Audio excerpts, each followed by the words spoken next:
As you near the end of the leveling journey in classic WoW, the endgame zones really start to feel, well, like endgame zones. Quaint woodlands turn to plague-ridden forests, open plains to ash-covered wastelands. The stakes get higher, the story's grander, the enemies more threatening. You're a long way from Elwyn. But even as the endgame increasingly funnels you toward world-threatening confrontations, there's one zone that offers something different. A return to the simple joys of beast hunting and exploration in the wide open world. In fact, it's a return to the very things that ushered you into the game in the first place, but now at the very end of your long journey. And when you think about it that way, it's quite the poetic way to round out your adventure, which is why there really is no better place to experience that bittersweet moment of hitting 60 than in the purple-tinted snowfields of Winterspring. Welcome back to another installment of the World of Warcraft Zone Retrospective series, where we look back on our favorite zones to explore their lore, layout, quests, narrative design, unforgettable memories, and lasting legacy to ultimately uncover what it is exactly that makes each one so special. In today's episode, we're headed to the frosty north of Kalimdor, Winterspring, a zone that, if we're being honest, doesn't have that much going for it in terms of amazing lore or grand narrative. But what it lacks in story, it more than makes up for with something else entirely: its uncanny ability to put you in the most relaxed gaming state possible whenever you're there.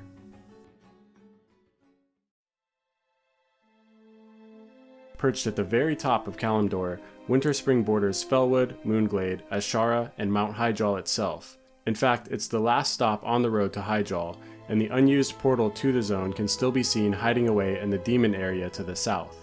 But one of the most interesting parts about Winterspring is how you get there in the first place. The only path in runs through Timbermaw Hold, a tunnel network swarming with furbolgs that will aggro unless you're at least unfriendly with them. It's practically a rite of passage at this point, just wanting to get to Winterspring so badly that you run into the tunnel as far as you can, aggro a bunch of furbolgs, die, run back and res, and repeat until you finally make it through to the other side. The anticipation builds long before the death run though. I remember seeing the snowy peaks from the lowlands of Azshara 10 levels earlier, admiring the massive waterfall tumbling down to form the South Fury River that runs all the way out to Ratchet. So when you finally do get there, let's just say it's worth the repair bill. Between the treacherous path in and the absolute serenity waiting on the other side, Winterspring feels like one of the world's hidden gems. Its snowfields sit undisturbed, holding on to a pristine majesty that no other zone quite captures. Let's talk landmarks.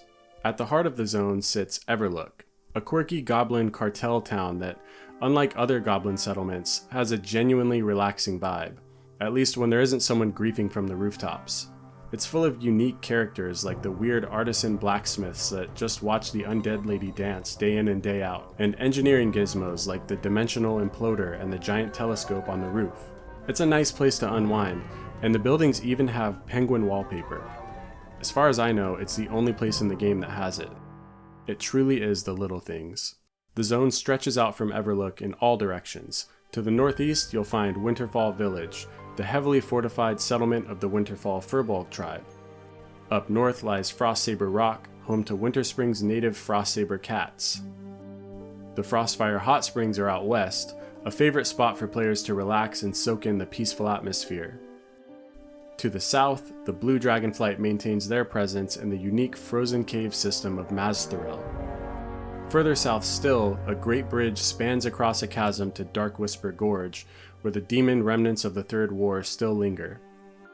And perhaps most intriguing, the ancient ruins of Kel'Thuril rest alongside a frozen lake, still haunted by the spirits of its former highborn inhabitants. For all its natural beauty and peaceful atmosphere, Winterspring's actual lore is pretty sparse. The zone is mainly significant for two things: its ancient connection to the Highborn and its proximity to Mount Hyjal. But what little lore it does have connects to one of the most pivotal moments in Azeroth's history. During the War of the Ancients, the Black Dragon Neltharion, or Deathwing as he came to be known, convinced the other flights to lend their essence toward the creation of the Dragon Soul, an artifact powerful enough to lay waste to the demonic legions that had invaded the world, drawn in through the Well of Eternity by the Highborn's pursuit of more and more powerful magic. However, Neltharion turned the Dragon Soul on the defenders of Kalimdor in a great act of betrayal, slaughtering most of the Blue Dragonflight and sending their aspect Malygos into a spiral of madness. To stop the war, the Well of Eternity was intentionally destroyed, causing the Great Sundering that ripped Azeroth apart but ultimately put an end to the conflict. In one of his final acts of sanity, Malygos joined the other dragon aspects in creating the world tree Nordrassil to guard the newly formed Well of Eternity on Mount Hyjal. He then placed a small brood of his flight in Winterspring's Mazthiril Caves, a place remarkably similar to their home in the Nexus. From there, the Blues served two purposes: guarding the World Tree and keeping watch over any Black Dragon activity in Kalimdor. You can actually see this purpose play out in game through Hale, the matriarch who sits atop the cave network and helps players complete their Onyxia attunement. She's joined by 3 drakes, Spellmaw, Manaclaw, and Scryer, plus the Wormkin general Kolbatan. Fun fact, Hale and Kolbatan were actually both mentioned in the non-canon Warcraft RPG manual. Though interestingly, that manual depicted the Blue Dragonflight locked in an endless conflict with the Frost Sabers, Night Elves, and Furbolgs, something we actually never see in the game. When the Great Sundering tore through Azeroth, Winterspring was directly in its path. Among the casualties was the highborn city of Kel'Thuzil, leveled into what became a frozen lake, which is how we find it today. But as we'll learn later, Kel'Thuzil's downfall began long before the Sundering ever hit. Like much of northern Kalimdor, Winterspring became home to Night Elves, though far fewer than in neighboring Ashenvale, Darkshore, or Teldrassil. Starfall Village stands as their only settlement in the area, and actually its barrows were supposedly visited by Malfurion and Tyrande during the Third War, though at that time there was mysteriously no snow to be found anywhere. Which brings us to the Winterspring we know today, a frozen landscape claimed by beasts of all kinds, a handful of Night Elves, its native Furbolgs, and the newest arrivals, the Goblins, who've carved out their own piece of the frigid north in the enterprising town of Everlook. And now seasoned adventurers are drawn here to uncover its secrets and soak in its frosty charm. Remember how I said Winterspring brings you back to the simplicity of the early game? Well, that's especially true when it comes to the quests. While there are a couple of proper storylines to follow, like uncovering the tragedy surrounding Kel'Thuzil or investigating why the Winterfall Furbolgs went insane, a lot of what you'll be doing here feels deliberately nostalgic. Take the Horde questline for instance. You're literally just hunting beasts for a Tauren guy. No world-ending threats, no complex political intrigue, just tracking down an elite bear, a chimera, and the mighty frost saber Shiro Tom. But there's something perfect about how it ends. You return to Maelor Stonehoof in Thunderbluff, the same guy who sent you hunting beasts across the world like Steelsnap all those levels ago. It's like the game was taking you back to your roots one final time before the end. On the Alliance side, the mystery of Kel'Thuzil unfolds when you arrive at Starfall Village to learn about the Elven ruins. There, Wind Nightchaser shares a curious tale. Apparently the highborn ghosts there cursed themselves by stealing an artifact to gain power and destroyed the city. Wait, wasn't it the Sundering that destroyed Kel'Thuzil? Classic vanilla lore moment. From there you team up with Jiran Stoneshaper, a dwarf archaeologist who reveals these spirits are doomed to eternally wander Kel'Thuzil, searching endlessly for fragments of this mysterious artifact. And naturally, he hands you his pickaxe to go dig these fragments out of the frozen lake yourself. With the fragments in hand, you're sent on quite the journey, all the way to the Eastern Plaguelands to speak with Aurora Skycaller, a high elf who can shed light on this artifact's history. She identifies it as the Crystal of Zin Malor, a potentially benevolent object that exploded because its wielders had impure intentions. And of course, in true WoW fashion, she sends you clear back across the world to the Temple of Zin Malor in Azshara to fetch a book, only to bring it all the way back to her in EPL. And of course, the world traveling doesn't stop there.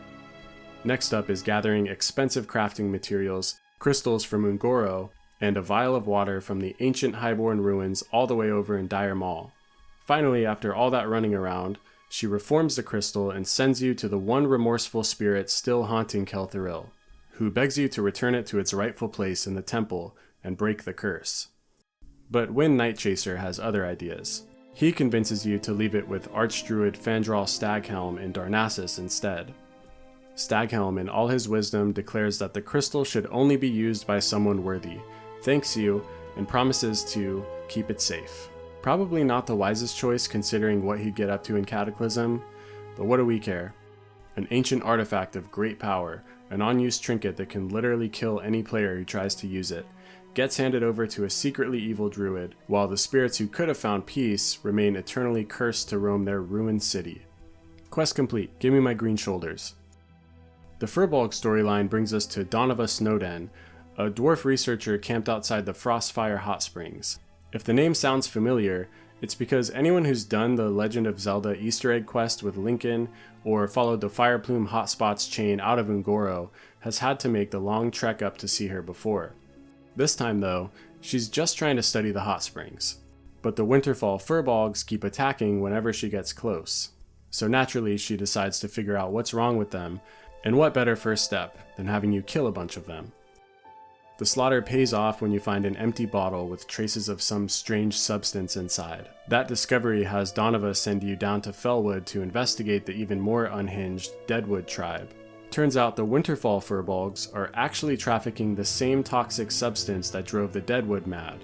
They're just mixing it with hot spring water to take the edge off, creating a substance called Winterfall Firewater. They pop a little juice to get stronger and a little more aggressive. Actually, that doesn't sound too dissimilar from the warriors and rogues that use it to parse. You learn in another quest that the pure hot springs aren't even volcanic or natural. They're actually heated by the demonic energy seeping up from Dark Whisper Gorge. So what does that mean they're diluting the Fellwood substance with exactly? If anything, the water's probably making things worse. But hey, mystery solved, we know why they're so aggressive. Time to put things right the only way we know how. Head to Winterfall Village and kill their chief, who, it turns out, had firewatered himself into complete paranoid schizophrenia. And that's that. You've dismantled the smuggling ring, executed a tribal leader, and stacked up a few dozen Firbolg bodies. Also, an aspiring geologist can get a good look at the hot springs. Just another day in Winterspring. But personally, there's one quest that's more memorable to me than any of these grand storylines. Are We There, Yeti? A little goblin, Umi Rumplesnicker, sends you to collect Yeti fur and horns from the hills outside of Everlook, which she uses to build a mechanical Yeti, then has you travel the world, using it to scare her goblin friends. You even get your own summonable mechanical Yeti at the end, and if you're an engineer, the schematic to make them yourself. Sometimes it's the simple quests that get remembered best. A couple other quests stick out in my memory for different reasons. There's this quest to collect Chillwind horns from the Chimeras that I remember doing every time I got to Winterspring, even though it apparently starts in Burning Steppes, a zone that I rarely quest through. It's funny how memory works sometimes. And then there's a more somber one, a breadcrumb quest from Jessica Redpath asking you to find her sister Pamela in Darrowshire. Jessica fled just before the Scourge descended on Lordaeron, and she just wants to know what happened to her family. What she doesn't know is that her quest leads into one of the darkest stories in classic WoW, and she should be glad we never get sent back to tell her the news, but that's a tale for another day. Winterspring's a bit of an odd one when it comes to questing. It doesn't have all that many quests of its own. Instead, it's more like this remote crossroads where questlines from across Azeroth converge. You've got breadcrumbs leading here from Ungoro, Teldrassil, Swamp of Sorrows, Burning Steppes, and even the quests that do start here end up sending you right back out, to Fellwood, Azshara, or even as far as the Eastern Plaguelands and back. Hunters come here searching for Blue Dragon Sinew for their epic bow. Priests farm for Eyes of Shadow and Dark Whisper Gorge for Benediction and Anathema. Even though there's not a ton to see here, the zone's woven into some of the most important things in Classic. The level of quest interconnectivity running through Winterspring is honestly kind of crazy. You'd need some serious planning to chart an efficient leveling path through all the coming and going. But despite that, it does still work. You get just enough long quest lines to really soak in the zone, and then there's all these reasons to keep coming back. And honestly, I never minded having another excuse to make the long trek back up to Winterspring. It's just that nice of a place. It's kind of fascinating. Winterspring isn't exactly packed with quests. Its lore is pretty minimal and there's not even that much to do here, yet somehow it's managed to burrow deep into the community's memory. I think a big part of that comes down to just how beautiful the zone is. Even today, it might still be the iconic snow zone in WoW.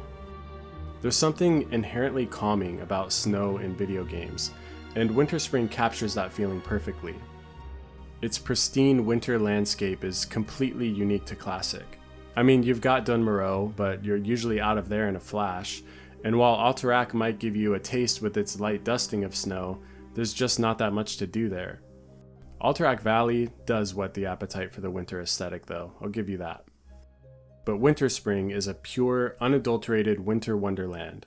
It's really the first zone I encountered in WoW that's content to just celebrate the beauty and openness of the wilderness. Huge frozen waterfalls cascade down from Hyjal, icicles hang off of toppled trees, great bridges span icy chasms, and elven ruins peek through the snow. Jovial evergreens are all over, heavy with snowfall. At night, everything is bathed in this purple glow. The sky takes on a lavender hue dotted with thousands of stars. There's really nothing quite like it. And I think when you boil it down, that's really what makes Winterspring so special. Even with its vicious beasts, tortured spirits, dragons, and demons, to me, this is still the most calming and serene zone in all of World of Warcraft. Maybe that's why Winterspring works so perfectly as one of the final zones in your journey. Other high-level zones have purposely intense themes, with the choking spores, orange skies, and dense mob cover in the Plaguelands, or the harsh sands and hulking insects in Silithus. But in Winterspring, you can hit max doing just what you did at level 1, exploring the wilderness and hunting local wildlife. Just you and the snow, coming full circle in the quietest corner of Azeroth. But for how simple Winterspring can be at its core, it's still left quite a mark on WoW's history. The quests aren't particularly amazing, the PvP isn't especially notable, outside of the rooftop ganking or rogues trying to distract you off the bridge to Darkwhisper, and the lore is minimal at best. Yet its legacy runs deeper than you might expect.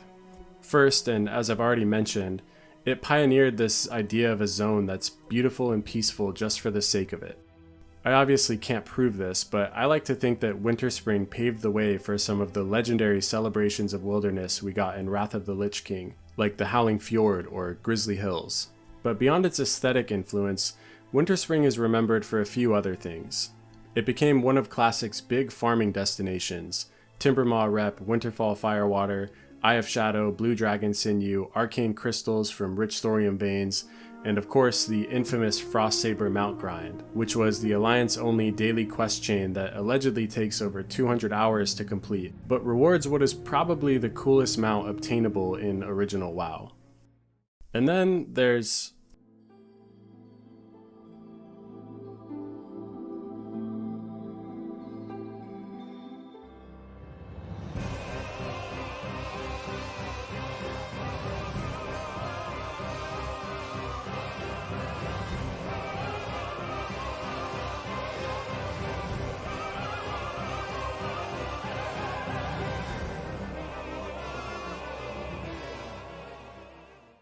Yes, the notorious Frostfire Hot Springs Memorial Slaughter. When a guildmate died of a stroke, her in-game friends planned a memorial service at her favorite hangout spot, the Frostfire Hot Springs. The reigning toxic horde guild of the server caught wind of it, and decided to descend on the RP gear-clad memorial attendees, which apparently included the dead guildie's father, killing them all and ruining the entire event in one of the most hilariously awful acts in the game's history. Which just goes to show that even at the single most peaceful gathering, in the most peaceful location, in the most peaceful zone in the entire game, you're still not safe from the emergent community gameplay that reveals itself in old games like this. When you don't have much to do, you can always go completely demolish somebody else's fun. Looking back on Winterspring now, it's the perfect example of how classic WoW could make something special out of simplicity.